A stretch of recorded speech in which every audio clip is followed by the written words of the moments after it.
Amigos de todo o Brasil, sejam bem-vindos mais uma vez em mais uma transmissão diretamente do Lar Espiritual Seara de José, na cidade de Santos, São Paulo.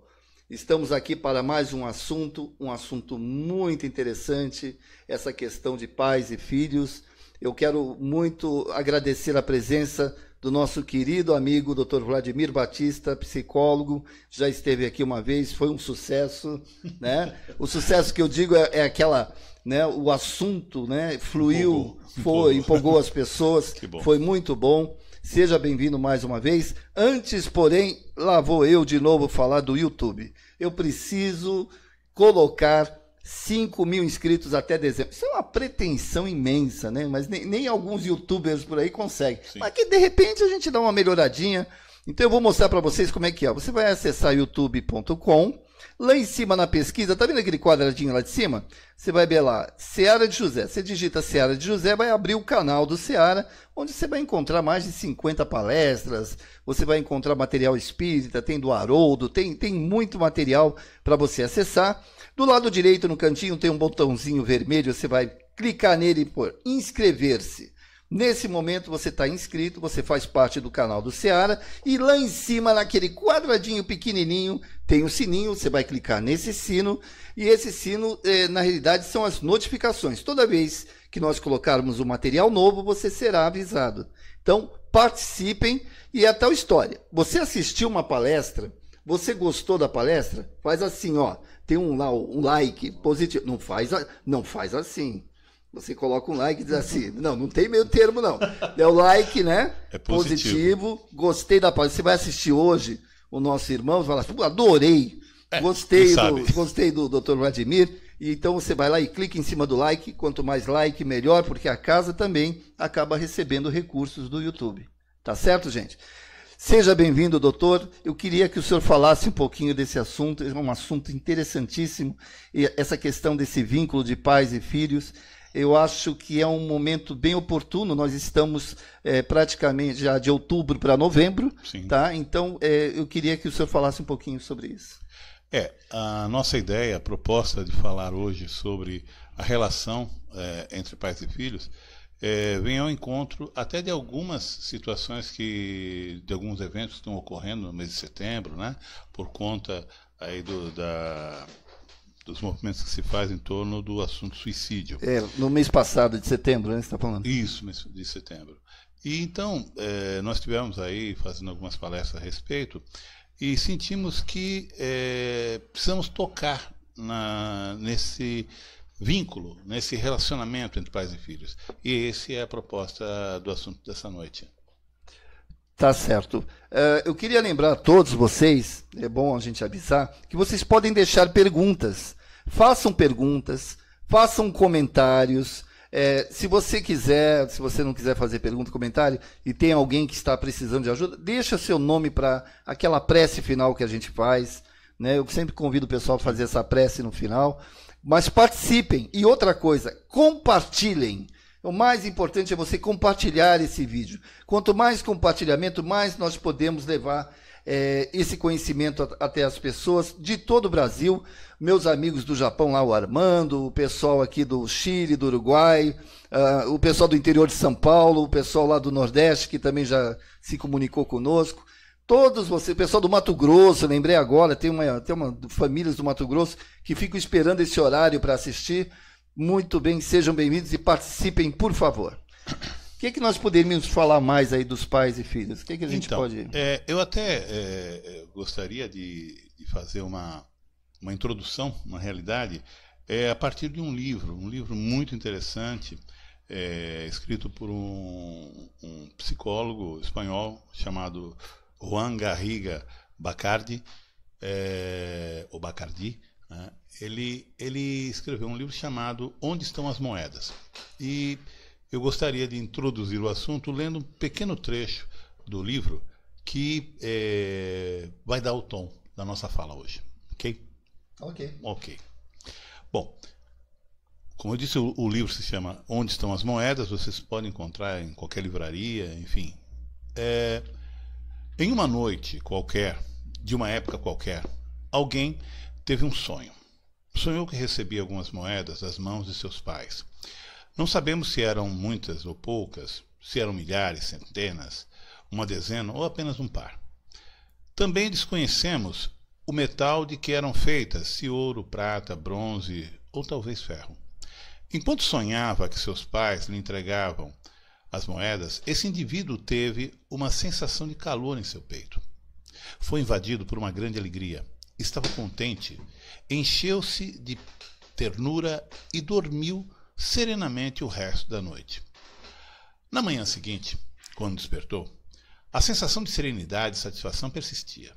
Então decidiu caminhar até a casa de seus pais. Quando ali chegou, olhou-lhes nos olhos e disse: na noite passada, vocês vieram até mim, em sonho, e depositaram em minhas mãos algumas moedas. Não me lembro se eram muitas ou poucas, também não sei de que metal eram feitas, se eram de metal, precioso ou não, não importava. Porque me sinto pleno e feliz, e venho dizer-lhes: obrigado, elas são suficientes. São as moedas de que necessito e as que mereço. Assim, eu as tomo com gosto, pois vêm de vocês. Com elas, serei capaz de seguir meu próprio caminho. Ao ouvir isso, os pais que, como todos os pais, se engrandecem por meio do reconhecimento dos filhos, sentiram-se ainda maiores e generosos. Interiormente, sentiram que podiam seguir dando ao filho, porque a capacidade de receber amplia a grandeza e o desejo de dar. Então, disseram: você é um bom filho. Pode ficar com todas as moedas, pois pertencem a você. Pode gastá-las como quiser, e não precisa devolvê-las. São seu legado, único e pessoal. São para você. Então, o filho também se sentiu grande e pleno. Descobriu-se completo e rico, e pôde em paz deixar a casa dos pais. Na medida em que se afastava, andava com firmeza, com os pés firmes sobre o solo. Seu corpo também estava bem situado no solo, e diante de seus olhos um caminho claro, um horizonte promissor se abriam. Enquanto percorria o caminho da vida, foi encontrando pessoas diferentes que o acompanhavam durante um trecho, às vezes mais longo, às vezes mais curto. Alguns acompanharam pela vida toda. Eram sócios, amigos, companheiros, vizinhos, colaboradores e, inclusive, adversários. Em geral, o caminho se apresentava sereno, agradável, em sintonia com seu espírito e com sua natureza pessoal. E ainda que não estivesse livre dos pesares naturais impostos pela vida, o sentia como o caminho de sua vida. De vez em quando, olhava para trás, para seus pais, e relembrava com gratidão as moedas recebidas. E quando observava o transcurso de sua vida, ou olhava para seus filhos, ou se recordava de tudo o que conquistou no âmbito pessoal, familiar, profissional, social ou espiritual, a imagem de seus pais surgia, e ele se dava conta de que tudo aquilo fora possível graças ao que havia recebido deles, e que com seu êxito e com suas conquistas os honrava. Dizia a si mesmo: não há fertilizante melhor que as próprias origens. E então seu peito voltava a se encher da mesma sensação abrangente que lhe havia preenchido na noite em que sonhou que recebia as moedas. Muito lindo, né? Lindo. Então. É uma história profunda, né? Linda. O que nós queremos, o que nós pretendemos, né, ao colocar essa introdução, é trazer o assunto desse vínculo, muitas vezes deixado de lado, muitas vezes não dado tanta importância, que deveria permear nossas vidas, deveria garantir que se permanecesse em nossas vidas ad eterno, que é o vínculo entre pais e filhos. E entre nós enquanto filhos e nós enquanto pais, com aqueles que vêm depois de nós.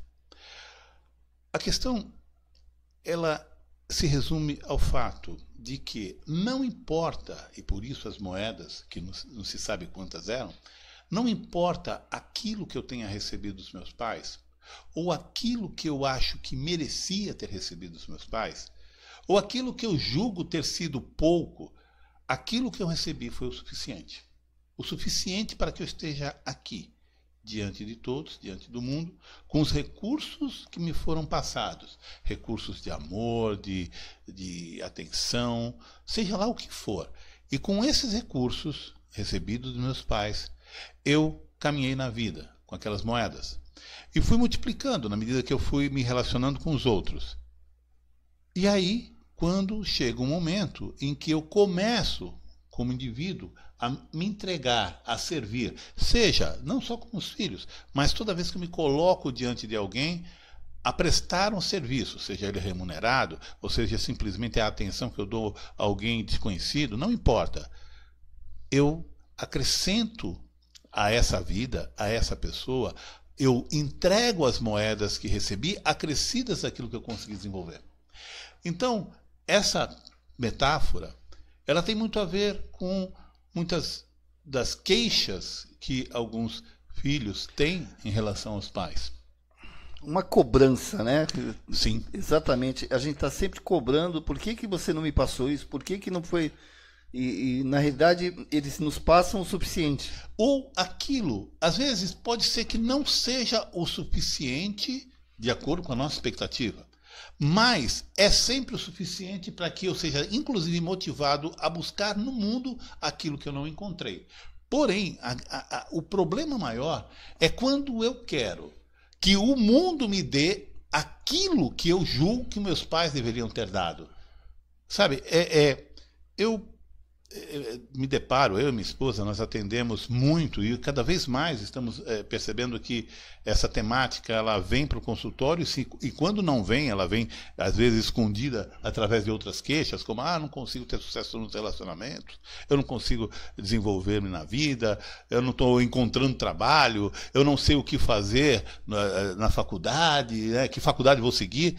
A gente nota que isso se deve justamente a essa quebra de vínculo, ou melhor dizendo, como eu penso que meus pais não me deram aquilo que eu mereço, aquilo que eu tenho direito, eu me lanço ao mundo, não como, por exemplo, um empregado numa empresa, mas sim como um filho exigindo da empresa a atenção, o amor, o reconhecimento paterno-materno.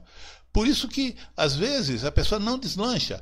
Eu não vou para o mundo para realizar, mas sim para cobrar.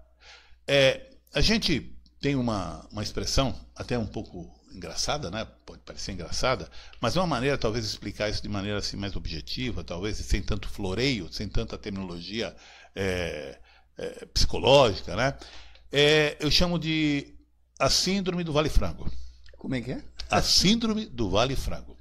O vale-frango? Frango, né? Vale-frango. Eu vou tomar uma aguinha porque a garganta está secando. Não tem problema. Bom,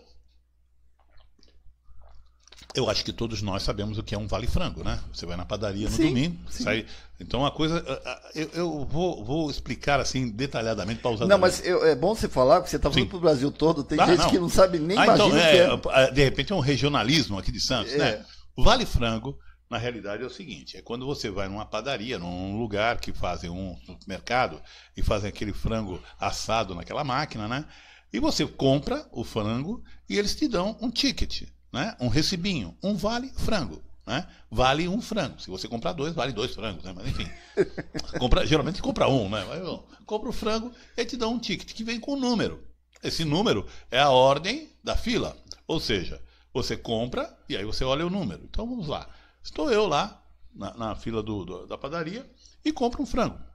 Afinal de contas, domingo, minha esposa falou assim, vamos fazer uma macarronada. Eu preparo o macarrão, preparo as coisas, você vai buscar o frango. Muito bom. Aí vou lá para a padaria, sinto aquele perfume do frango, né? Aquela gordurinha caindo nas batatas, já estou sonhando com as batatas. Compro o frango, né? E me dão um ticket com o número. Aí eu vejo lá o número 128. Me dirijo lá ao local onde estão retirando, entregando os frangos, e eu noto que o frango que está sendo entregue é o de número 78, ou seja, faltam 50 frangos antes de chegar no meu. Isso, faço um cálculo ali, observo... É meio desanimador, né? Observo o manejo do funcionário lá da padaria, vejo, calculo mais ou menos, faço uma média de tempo, E chego à conclusão que daqui 1h30 o meu frango sai. O que eu faço? Saio, vou dar uma volta, como a gente mora aqui em Santos, né? E eu moro ali perto da praia. Vou dar uma olhadinha na praia e depois eu volto. Né? Tomo uma água de coco e volto, pego meu frango, vou para casa. Pego o celular, falo para a esposa, olha, vou demorar 1h30, vou lá e dou a minha voltinha. Faltando uns 15 minutos eu volto e de repente eu vejo uma turba, uma multidão em frente à padaria, que, por sua vez, está cheia de fumaça, uma fumaça densa, negra. E quando eu chego perto, eu vejo que houve um incêndio, queimou a padaria inteira. Está lá o padeiro sentado lá no chão, no meio-fio, chorando, né? E eu olho para a máquina, desesperado para a máquina do frango. E vejo que da máquina do frango sobrou muito pouca coisa. Ela está encolhida. Frango nem sinal. E noto que várias pessoas que estavam chegando para pegar o seu frango começam a olhar assim, um olhar desolado, e começam simplesmente a fazer aquilo que só resta fazer. Amassam o ticket, jogam fora e voltam para casa. Ou vão comer seu macarrão, não sei eu, ou simplesmente vão voltar para casa, ou pegar em outra padaria comprar o frango. Mas eu não. Peraí, eu mereço. Eu tenho direito a um frango. Eu chego pro padeiro e falo, cadê meu frango? Você não viu? Pegou fogo, não tem como. Eu não tenho condições de dar o seu frango. Eu sei que você tem direito, mas não tem como. Mas como não tem como? Eu paguei, eu tenho direito. Eu nasci com esse direito. Eu espero que você cumpra com o seu dever. Afinal, o padeiro que vende frango tem que entregar o frango. Né? Aí eu saio de lá muito aborrecido com o meu ticket na mão, mas vou, sem pensar, vou à próxima padaria. Chego na próxima padaria, entrego o ticket e falo, quero meu frango. O padeiro olha e fala, esse ticket não é meu. Não, mas eu quero meu frango. Você vende frango? Eu quero meu frango. Não, mas esse ticket não é meu. Eu não te dei frango nenhum. Mas você tem que me dar, porque eu tenho direito. Eu comprei numa padaria. Esse homem precisa de terapia. Sim, mas se você é um padeiro também, você tem que honrar a profissão e me entregar aquilo que eu tenho direito. O padeiro escorraça ele, naturalmente, e aí ele vai buscar no outro, e outro. E invariavelmente, as pessoas não aceitam fazer o papel do padeiro anterior, que é quem ele tinha firmado o acordo. Até que chega uma hora, de repente, ele encontra um padeiro, muito de bom coração, que acredita na caridade, que olha, né, de repente, ou que está cheio de culpa também, né? Ele chega e fala assim, olha, eu vou te ajudar. Eu vou te dar um frango. Aí ele pega um galeto, que é um franguinho pequeno, né? E dá para ele. Aí o sujeito, no caso eu, o que é isso? Esse galeto? Eu mereço um frango, aquele frango peitudo. Eu comprei um frango, eu mereço um frango perfeito. Não essa porcaria. E ainda saio xingando. Essa é a síndrome do Vale Frango. Eu acho que não precisa falar muito o que significa isso, né? Vamos lá. Muitos de nós olham para os pais com uma cobrança absurda, né? Absurda pela realidade. Os pais não deram carinho, também não receberam anteriormente. Não deram a proteção que deviam, mas também eles não tinham muito o que fazer. Sequer permaneceram comigo na infância. Meu pai sumiu, minha mãe me deu para alguém. Mas era o que eles tinham para oferecer, era o mínimo. Tudo bem, mas era aquilo. Ah, não, eu mereço pais bons. Eu sou uma pessoa boa e eu mereço. E eu continuo cobrando deles. Isso faz com que eu não cresça, porque eu continuo me comportando como um filho que não deseja, não aceita os pais que tem.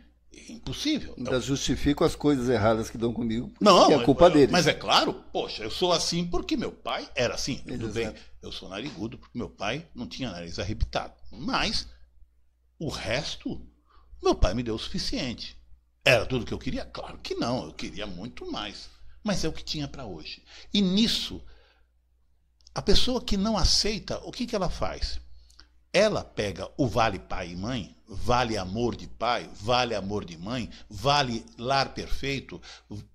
Sim, o vale frango ele é muito elástico. Ele pode ser o vale país perfeito, o vale governo perfeito, o vale esposa perfeita, filhos perfeitos, emprego perfeito. E quando eu vejo que a realidade não corresponde às minhas exigências, aí eu saio cobrando do mundo, das pessoas, que elas substituam aquilo. Então, eu me caso não com uma esposa. Eu não tenho uma companheira, eu tenho uma mãe. Eu busco uma mãe, eu busco um pai. No filho, eu posso buscar o pai perfeito. Ou seja, eu vou criar meu filho para que ele seja melhor do que o pai que eu tive. Ele vai ser um bom pai para mim. Quando eu ficar velhinho, ele vai cuidar de mim.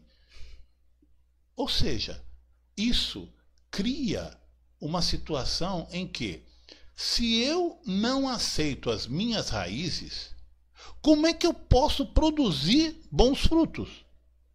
Como é que eu posso entregar algo se eu não me abasteço daquilo que é o mínimo, mas é o original, é a energia criadora? Nós atendemos pessoas de todo tipo, de todo credo religioso que tenha, né? E eu nem preciso colocar, eu nem procuro colocar a questão espiritual, que seria já definitiva. Não existe injustiça. Ninguém cai na família errada, né? Eu costumo dizer que Deus não entrega a pizza errada. A pizza vem certinha, tá? Borda recheada ou não, mas do jeito que tinha que ser. Pois bem, como Deus não entrega a pizza errada, eu nasci na família certa, no país certo, no momento certo, no bairro certo. Ou seja, está tudo certo. Agora, eu tenho que pegar isso, eu tenho que usar esses recursos, para poder desenvolver alguma coisa e acrescentar ao que foi dado alguma coisa minha. Em vez disso, o que eu faço? Eu digo assim, eu não sei porque eu nasci nessa família. Deus deve ter sido enganado. Caí de paraquedas. Caí de paraquedas, caí na família errada. Eu estou no país errado, eu nasci na época errada. Tem gente que acredita, inclusive, que o Deus que fez tudo isso é o Deus errado. Tem um Deus aí que realmente melhor que esse. Acredito que... Então, e as pessoas... Nós, né? Não vamos falar as pessoas, nós acabamos indo por aí com essa coisa de não aceitar a origem, porque tudo começou nessa encarnação a partir de um vínculo de amor, entendendo amor como aquilo que é possível gerar vida. Um vínculo entre um homem e uma mulher que me deram esta oportunidade, vida. Ah, não me deram nada, deram a vida. O que vem depois é responsabilidade sua, né? Pois bem, como eu não aceito o básico, a origem, como é que eu posso aceitar os desafios da vida? Então, já que eu não aceito a origem, aí não tem para ninguém. Eu vou ser um reclamão, eu vou ser uma vítima, eu vou ser alguém muito revoltado e vou exigir que as pessoas atendam às minhas expectativas. Essa é a história. No livro aqui, nesse trecho que nós lemos, o que acontece é que o indivíduo pega as moedas, ou seja, ele acolhe aquilo que recebeu dos pais, sem crítica, e sem crítica não significa que você ama, não estamos falando nem de amor, nós estamos falando de gratidão, que é uma coisa diferente. Eu não amo as coisas horríveis que meu pai tenha feito comigo, com a minha mãe, com meus irmãos, seja lá o que for. Mas eu amo esse pai essencial que me deu a vida. O homem, eu tenho que separar. O homem do pai. O pai, ele foi perfeito. O homem é um problema dele e as coisas ficam com ele. O marido da minha mãe é o marido da minha mãe. Não tem nada a ver com meu pai. A esposa do meu pai é a esposa do meu pai. Não tem nada a ver com a minha mãe. Enfim. E aí, a gente... se nós não entendermos isso, a vida vai ficar complicada. É verdade. Deixa eu só interromper você. A gente vai para um comercialzinho. Eu queria lembrar as pessoas que estão entrando agora na transmissão, porque tem muita gente que entra no caminho, né? Nós estamos falando de pais e filhos, a relação de pais e filhos. O doutor Vladimir Batista, psicólogo, está falando sobre esse assunto, aliás, de uma forma muito, muito bacana, muito incrível mesmo. Eu estou adorando. Eu estou aprendendo, eu fico aqui parado aprendendo. Não, é ótima essa transmissão, eu trago pessoas assim que é para a gente aprender, né? Então está sendo muito bom. Vocês, por favor, fiquem aí com os nossos apoiadores. 2 minutinhos, nós já voltamos já. Voltamos mais uma vez aí para falar do assunto de pais e filhos. Eu quero avisá-los. Nós estamos com o Dr. Vladimir Batista, né, retornando aqui à nossa casa. E queríamos muito que você interagisse com a gente, coloca aí a sua pergunta, ele vai responder, ele não vai deixar ninguém sem resposta. Pode fazer, você não quer fazer pergunta? Faz o teu comentário, a tua relação. Eu tenho certeza, olha só, doutor, dá uma olhada no número de pessoas que estão entrando, gente abessa aí falando dessa questão, dessa relação de pais e filhos. A gente sabe o quanto, às vezes, é difícil essa relação, né? E a gente vê muita mágoa, né? Às vezes a gente está esperando muito. E o senhor estava falando dessa questão dos filhos em relação aos pais, né? E a questão dos pais em relação aos filhos, como é que fica? Então, aí que o bicho pega, né? Eu gostaria até de abrir depois, né? Essa questão da relação dos pais com os filhos, falando naturalmente dos pais biológicos, né? Com filhos biológicos, mas também da adoção. A gente vai dar uma palhinha sobre a questão da adoção, mas quem sabe numa próxima oportunidade, né? Nós falamos mais abertamente sobre isso. É um assunto muito interessante. E extremamente importante. Então você já está convocado para voltar aqui para falar sobre isso. Nós podemos até emendar, falar sobre adoção e métodos de fertilização in vitro, né? Que é um assunto, às vezes, polêmico por falta de conhecimento, né? Mas, enfim, vamos lá. A questão da relação dos pais e filhos, nós falamos na primeira parte aí sobre como os filhos muitas vezes se comportam de maneira injusta, no sentido de exigirem pais perfeitos de pais humanos, né? Eu fico imaginando, eu falei hoje com um cliente, né, que ele tinha severas críticas aos pais, eu perguntava para ele assim, imagine quais seriam os pais ideais para você. Ele falou, não, pais amorosos, pais sensíveis, educados, pais que tivessem cultura, e a coisa rolava nesses termos, né? Enfim. E eu falei, então imagine você nascer num lar onde você tem um pai maravilhoso, educado, inteligente, né? Culto, amoroso, e uma mãe também, irmãos iguais, e você sendo do jeito que você é. Assim. Como é que você se sentiria? À vontade? Ou você sentiria-se como um peixe fora d'água? Alguém que está vivendo entre ETs. Pessoas muito perfeitas. Né? Precisa ver. Será que é a família ideal? Eu acho que não. Acho que traria muito sofrimento para você e talvez para eles. Talvez não, porque são pessoas tão amorosas. Você seria somente um estrupício, né? Que estaria ali para aprender a ser melhor. Mas tudo bem, né? Eu falo isso porque às vezes eu me pensei em querer um pai e uma mãe melhor. Fico imaginando esse estrupício, uma família perfeita. Não sei, seria um desajustado. Ia ser complicado. Ia. Pois bem, tem a outra questão, o outro lado da moeda. Onde é que os pais, e eu me coloco também nesse papel como pai, às vezes pisamos na bola?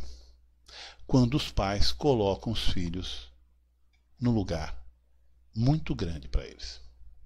Por exemplo, isso acontece muitas vezes porque isso começou lá atrás.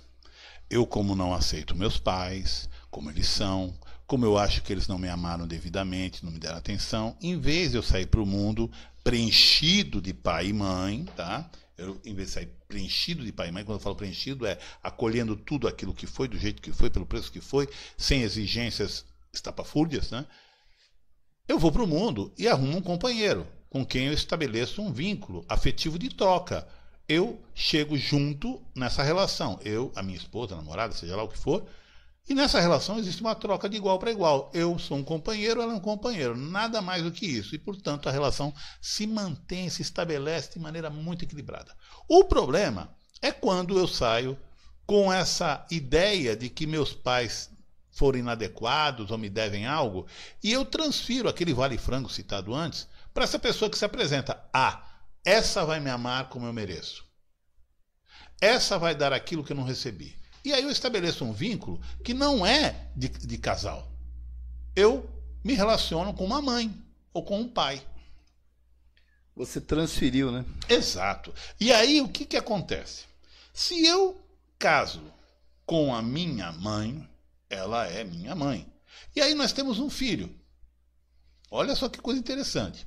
Esse filho, na alma, né? E toda aquela, naquele meio ali onde ele nasce, eles olham, de repente, para a mãe e vê, poxa vida, é minha mãe. Inclusive cuida desse outro grande aqui. Esse outro grande não é meu pai. Tudo bem que lá na certidão está lá meu pai, todo mundo fala que ele é meu pai, todo mundo diz que ele é pai. Mas a impressão que eu tenho, como minha mãe cuida dele, como ele se relaciona com ela, ele deve ser meu irmão mais velho. Né? E aí, esse filho acaba assumindo um lugar muito grande. Porque se essa relação se estabelece dessa forma, essa mulher que tem no marido um filho, ela precisa de quê? Quem ela sente falta? De um companheiro. Aí o que ela faz? Com muito amor, mas com muito amor mesmo. Ela pega e fala, querido filho, teu pai não tem jeito, não tem juízo. Isso acontece muito. Você sim, você vai ser um homem decente, trabalhador, honesto, você vai dar para um bom pai. Você sim vai ser um bom pai, um bom companheiro. E aí, esse filho é capturado, por amor também, a ser o companheiro da mamãe. É muito pesado para esse filho. Por que fica pesado? Porque no momento em que ele se torna companheiro da mãe, ele perde pai e mãe. Ele não tem mãe, ele não tem pai. E isso exige dele um esforço muito grande. Aí a nossa sociedade, né, enfia o pé na jaca, os dois pés, e reforça isso nele.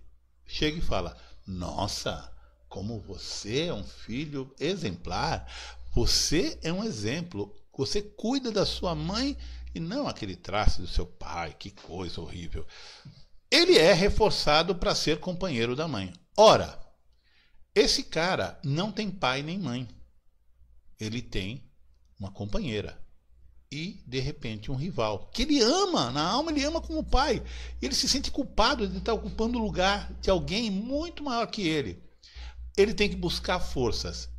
Mas ele não tem onde buscar. Porque a origem não está atrás dele. Está do lado.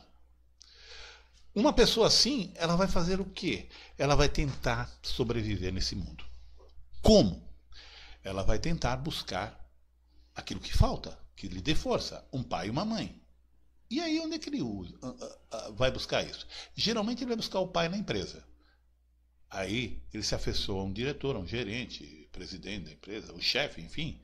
Ou um amigo mais velho, uma pessoa que ele fala, nossa, é como um pai para mim. Essa frase, a gente ouve muito, nossa, meu chefe é como um pai para mim. Quando a gente ouve isso, tem alguma coisa errada nessa relação. Com certeza. E aí, ele se frustra, porque como ele se comporta como filho na empresa, ele não vai crescer na empresa, porque o filho não cresce assim. Ele vai ficar querendo manter essa relação. Eu sou o filho, ele é o pai. Eu sou o filho, ele é o pai. Pior, ele precisa de uma mãe. Aí o que ele faz? Estamos falando de um rapaz, né? Mas a dinâmica funciona também na vida de uma mulher. Ele vai buscar alguém para ser companheiro dele. Mas ele já tem uma companheira, que é a mãe. Ele busca então o quê? Ele busca uma mãe. E aí, uma mulher que não necessariamente é mais velha que ele. Uma mulher que é forte, porque as mães, para os filhos, são fortes. São elas que alimentam, elas que cuidam, elas que mantêm. Então eu busco uma mulher que faça tudo isso. Só que aí começamos a entrar numa dinâmica que é uma previsão de guerra. Aí o rapaz chega, conhece essa mulher maravilhosa, né, que cuida dele tão bem, e lhe apresenta para a mãe, companheira. A mãe olha fuzilando. O que essa mulherzinha tá querendo? É concorrente. Tá querendo ser mãe do meu filho? A companheira olha para a mãe e fala, mas que essa mulher tá querendo? Ela é companheira do meu companheiro? As duas não vão se dar. E nessa briga, dificilmente a companheira vence. O cara, ele tenta até manter essas duas amantes, né? No bom sentido. Mas chega uma hora que se tiver que escolher, escolhe a mãe. E acaba o casamento, o namoro, seja lá o que for. Ele pode tentar uma outra dinâmica. Qual seria a companheira que a companheira mãe aceitaria? Aí é bingo, aí é fácil.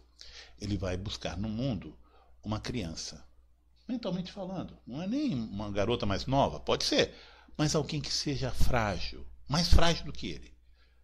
Dependente. Porque ele chega para a mãe, companheiro, e fala: querida mãe, olha que eu encontrei. Esta criança, que será minha companheira. A mãe não ouve essa palavra companheira. Ela fala assim: ah, sua filha, ai, que bom, vamos adotá-la. E aí, essa moça, geralmente, ela se relaciona com a sogra assim: nossa, eu adoro minha sogra, ela é uma mãe para mim. E realmente é. E o marido é o pai.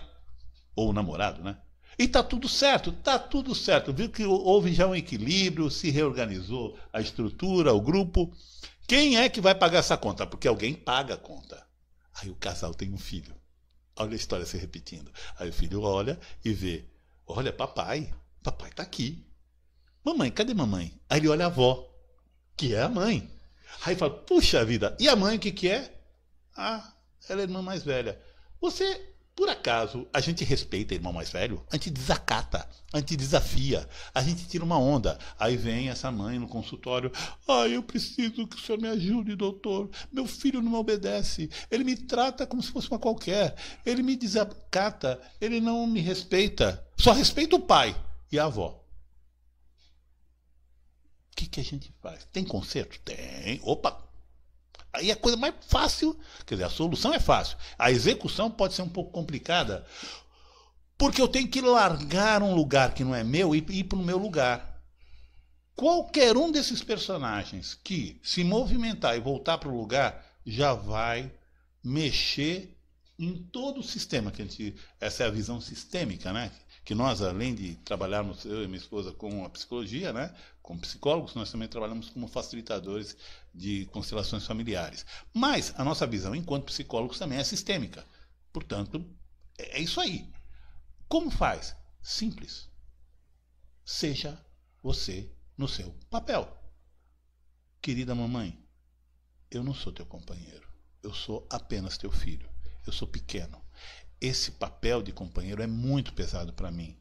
Te amo de paixão como filho. E só posso te amar como filho. Só posso ser menor que você. Eu posso ajudar minha mãe? Posso. Posso ajudar do meu lugar de filho. Mas não querer ficar com ela o tempo todo.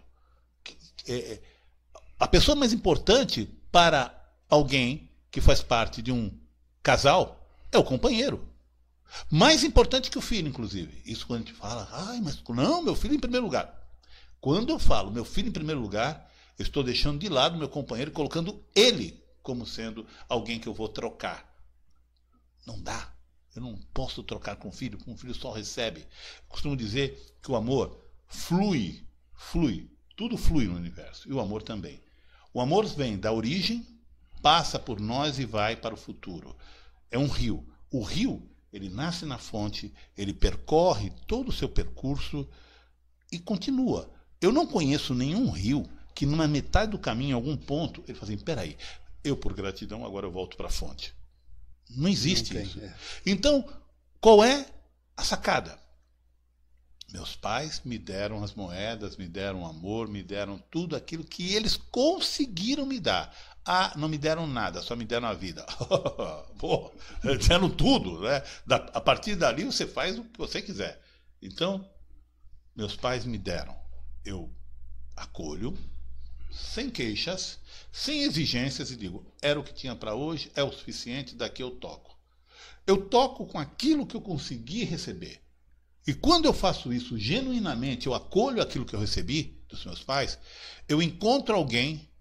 E eu só vou me relacionar com alguém, a partir do momento que eu me preencho de paz, eu só vou me relacionar com alguém com um companheiro. Se alguém vier me buscar em mim um pai, não vai achar. Com certeza.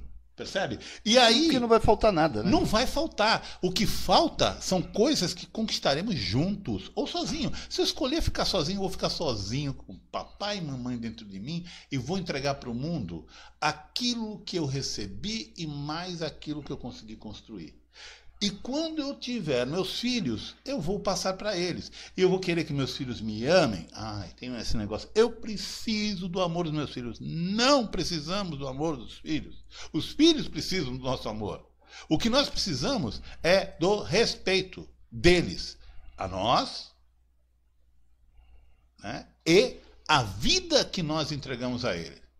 Se o meu pai, ele não corresponde às minhas expectativas morais, à minha maneira de ser, ora bolas, eu olho para o meu pai com respeito e digo: pai, te amo, mas deixo com você o teu destino, as tuas escolhas, a tua história, e levo comigo a tua força, a força que você recebeu dos meus avós. É muito... Às vezes a gente vê pessoas que entrando aí na depressão, no suicídio até, né? O que é a depressão? A gente pode ter várias explicações psicológicas, até médicas, porém, em essência, a depressão é a incapacidade que eu tenho de aceitar o não, a incapacidade emocional, que pode ser real não, é real, de me frustrar diante das minhas exigências e expectativas. Simples assim. Na medida em que eu aceito aquilo que aconteceu como aquilo que aconteceu, não existe máquina do tempo. Se existisse, eu não conseguiria mudar muita coisa. Não existe como eu mudar o passado. O passado é inevitável. O passado é inevitável. É o que é. Quando a gente fala assim, tá tudo certo. Hoje a gente estava vendo, eu e minha esposa no café, a gente filosofa muito no café, né? Então, antes de sair para trabalhar, a gente estava falando, né, que a maior dificuldade que nós temos quando nós falamos com nossos clientes, né? Olha, mas meu pai era alcoólatra. Meu pai é alcoólatra. Está tudo certo. Como está certo? Está errado. Não, está certo. É isso que é. O certo no sentido de ser aquilo que acontece. É certeiro. É lógico. É ali. Está ali. É objetivo. É o que é. Teu pai é alcoólatra. E daí? O que você faz com isso? Vai parar a vida por causa disso? Vai encomendar um pai novo? Vai querer eliminar o alcoolismo dele para começar a viver? É a mesma coisa que fazer. Meu pai tem câncer. O que eu faço? Eu enxoto meu pai de casa? Eu renego ele porque ele é doente? O alcoolismo não é uma doença? Por que eu tenho dificuldade em aceitar o alcoolismo, mas não tenho dificuldade em aceitar o câncer? Pô, é doença. Não é doença? O pacote é inteiro. Meu pai é aquilo que é. Ponto. O que eu posso fazer a respeito disso? Nada. Mas eu vou deixar ele assim? Você não vai deixar. Ele é assim. Mas se você quer... mas eu quero ajudar, eu quero que meu pai mude. Não faça isso. Quem ajuda o filho a mudar é o pai, não o contrário. Não se meta a querer ser pai do seu pai. Porque se você fizer isso, primeiro que você está fazendo uma crítica aos seus avós. Você está se colocando no lugar dos avós. Então veja lá como é que foi a vida do seu avô, porque você está entrando no script dele. E aí você vai ficar surpreso com as coisas que vão acontecer na sua vida, porque você se meteu. Não é castigo, não. Eu me meti num papel que não é meu. O que acontece? Aquele indivíduo deve na praça. Não, agora eu sou ele. Vai vir todo mundo atrás de você. E não se surpreenda se você começar a querer cuidar do seu pai e de sua mãe como se eles fossem filhos, se os tios não vierem também pedir arrego. E os avós, e sobrinhos, e todo mundo. Daqui a pouco você está com a vida bloqueada porque você é o resolvedor de caso. Um mini-deus. Alguém que acha que tem poder para resolver toda essa bagunça que esse Deus incompetente fez de colocar aquele estrupício com o pai, aquela estrupícia com a mãe, onde já se viu, agora eu tenho que arrumar essa bagunça. E não tem tempo para viver. A encarnação acaba, chega do outro lado lá, todo feliz achando que salvou a pátria. E não salvou nada, complicou tudo, fez uma bagunça desgraçada e não viveu. É isso. Nós estamos chegando já, quase que finalizando. Você queria dar a tua mensagem final a respeito do pessoal que tem dificuldade? Muita gente que vai, com certeza... Sim, né, fazer colocações, comentários sobre isso. Uma coisa... Eu queria que você desse essa mensagem final aí para o pessoal. Okay. E depois a nossa vibração. Sem dúvida. Uma coisa que eu deveria ter falado isso já no início, mas enfim, como aqueles que resistiram, ficaram até o fim, né, até agora, que já não desligaram a TV. Inclusive você deixou aí, você tem um vídeo, né? Você tem um vídeo aí, uma imagem. Sim, né, Vladimir? sim, Você colocou essa imagem aqui, é isso aí, não... Posso colocar para o pessoal? Claro, poxa. Olha lá. É isso aí. Nunca te queixes daquilo que seus pais não puderam lhe dar, pois eles deram o melhor que eles tinham. E olha só, eles eram o quê? Olha só, a imagem, essa imagem é muito forte, né? O filho está com um sapato do pai e um sapato da mãe. Essa imagem é muito bacana, porque mostra, era o que eles tinham de dar. E você carrega metade do pai, metade da mãe, daquela mãe possível, aquele pai possível. O que eu deixei de falar, enfim, fiquei empolgado e acabo esquecendo, é o seguinte: não acreditem em nada do que eu falei. Nada, absolutamente nada. Ah, não é para acreditar? Não, de maneira alguma. Eu não gosto que as pessoas acreditem em mim. Eu prefiro que as pessoas desconfiem muito. Porque aí, mas uma desconfiança positiva. Entendi. Eu gostaria que vocês não acreditassem em mim e fizessem uma experiência. Para ver se o que eu estou falando é algo que faz sentido ou não. Tá? Se fizer sentido, nem precisa falar para mim, olha, doutor, obrigado, né? Não precisa fazer testemunho, nada. Tá? E mesmo você que acha que isso aí é uma pataquada, experimenta. Só experimenta. E depois faz o que você quiser com isso. Tá? Eu falo isso porque eu experimentei. E muita gente experimenta. E a gente vê o resultado. Antes de encerrar, né, eu gostaria só de dar uma palhinha, uma coisa mínima, sobre a questão da adoção.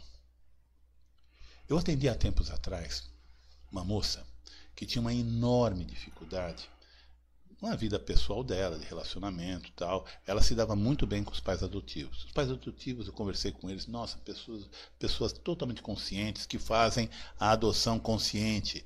Elas não excluem o pai biológico, a mãe biológica. Elas sabem que elas são, esse casal, é uma vantagem existencial na vida daquela criança. E esses pais fizeram uma adoção conscientes de que aquela criança não vinha para tapar um buraco. Não era um plano B. Não era uma compensação. Aquela criança foi adotada para ser amada, para ser entregue a ela todo o amor que existe em mim como pai, como mãe. Ponto final. Só que essa criança, ela tinha uma dificuldade muito grande em aceitar a mãe biológica. E sofria com isso. Tinha uma raiva assim da mãe, porque a mãe me deu, porque a mãe não me amava. E eu falei para ele, mas vem cá. Isso aí não bate. Porque se tua mãe não te amasse, a tua mãe biológica, você não estaria aqui. O sujeito tinha nascido na década de 80. Coisa mais fácil que tinha na década de 80 era ir na farmácia comprar um Citotec e resolver problema, né? Ali. Mas tua mãe foi avante com essa gravidez por quê? Ou ela era muito burra, desinformada ao completo, não percebeu que estava grávida e teve você aos 9 meses e foi uma surpresa. E ela se assustou e deu você. Foi isso? É assim que você acredita que foi?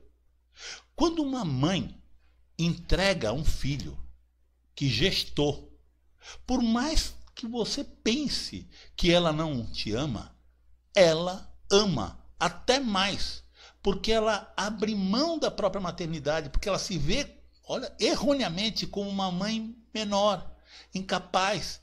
Ela se sente pequena diante da grandeza da maternidade. E ela fala assim, eu não nasci para isso, eu não quero esse filho. Não é que ela não quer, ela não se sente à altura. E aí ela dá. Ela entrega aquele bem preciosíssimo. E acreditem, é um gesto de amor que é mal compreendido até hoje. Uma mãe que entrega um filho para adoção, ela está abrindo mão do bem mais precioso. Mas em amor a quem? A ela? Não, em amor ao filho. Porque ela se vê assim, eu não nasci para ser mãe. Eu não tenho condições de ser mãe. Então eu dou ele para alguém que faça isso. Parece ser essa cena muito dura, né? Mas não é. Essa pessoa, essa moça, quando ela olhou para isso, mas olhou mesmo, foi maravilhoso. Recentemente ela entrou em contato comigo, já faz uns 3 ou 4 anos que isso aconteceu. Hoje ela está bem, está casada, está trabalhando e tem filhos. E ela falou para mim assim, cara, como foi bom fazer as pazes com a mãe que eu não conheço. Eu cheguei, ela falou assim, no dia que a gente fez esse atendimento, ela falou para mim assim, mas eu não conheço minha mãe, não tem como, eu já tentei de tudo, não existe como. Você quer ver sua mãe? Quero. Quer ver sua mãe e seu pai? Agora. É possível? Claro que é. É possível. Levanta. Eu levantei com ela. Aí fomos até o banheiro, tem um espelhão. Falei assim, olha o espelho. Teu pai e tua mãe estão aqui. 50% das suas células são do teu pai, 50% da sua mãe. Toda energia vital que permanece no teu corpo foi herdada deles. Olha os teus olhos. Tua mãe está aqui, atrás desses olhos. Aí eu peguei e falei assim, fica um pouquinho aí. Fechei a porta e deixei ela no banheiro. Eu escutei as lágrimas e escutei ela falando algumas palavras que talvez ela nunca pensou em dizer. Incrível, incrível. Mas é verdade, Vamos fazer então, olha, eu vou fazer o seguinte, eu vou pegar o seu vídeo, fala um pouquinho desse vídeo de 3 minutos, do que é, eu vou terminar com ele. Tá bom. Vou terminar com ele. Esse vídeo é um vídeo que eu adoro, toda vez que eu vejo essa música, vejo esse clipe, eu lembro tanto dos meus pais, como lembro dos meus filhos, e me vejo como uma ponte.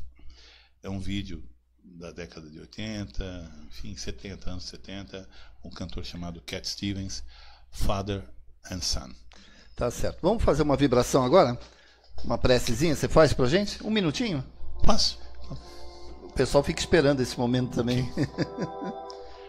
É um minutinho. Essa prece, essa declaração de amor, melhor dizendo, é para você, papai e mamãe. E também para você, meu filho Lucas, Aline, e é para vocês também, nossos filhos que não vieram, os 5, né?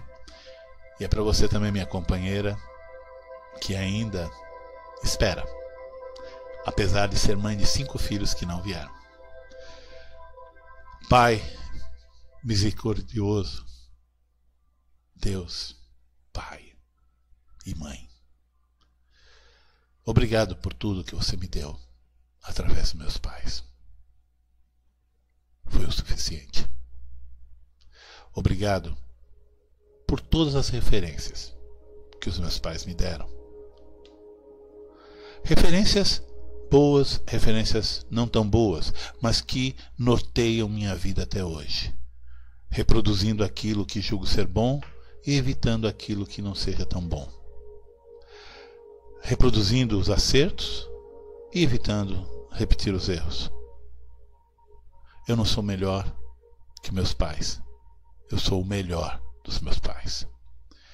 E assim, acolhendo tudo que recebi, entrego aos meus filhos, que são os depositários daquilo que eu consegui acolher, desenvolver e entregar.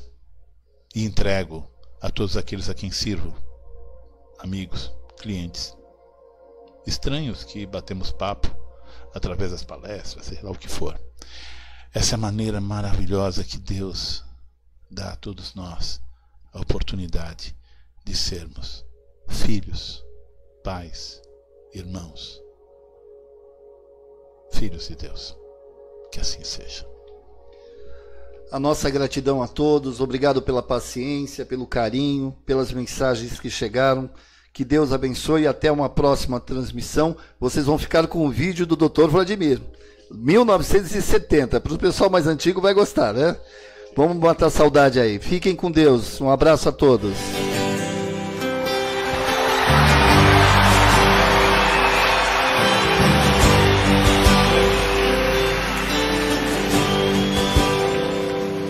It's not time to make a change. Just relax and take it easy. You're still young, that's your fault. There's so much you have to know. Find a girl, settle down. If you want, you can marry. Look at me, I am old, but I'm happy.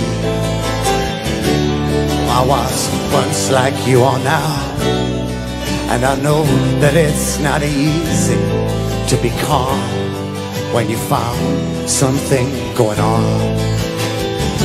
But take your time, think a lot, but think of everything you got for you will still be here tomorrow, but your dreams may not.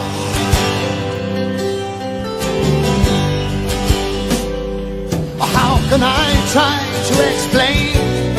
'Cause when I do, he turns away again. It's always been the same old story. From the moment I could talk, I was ordered to listen. Now there's a way, and I know that I have to go away. I know I have to go. Whoa, whoa, whoa.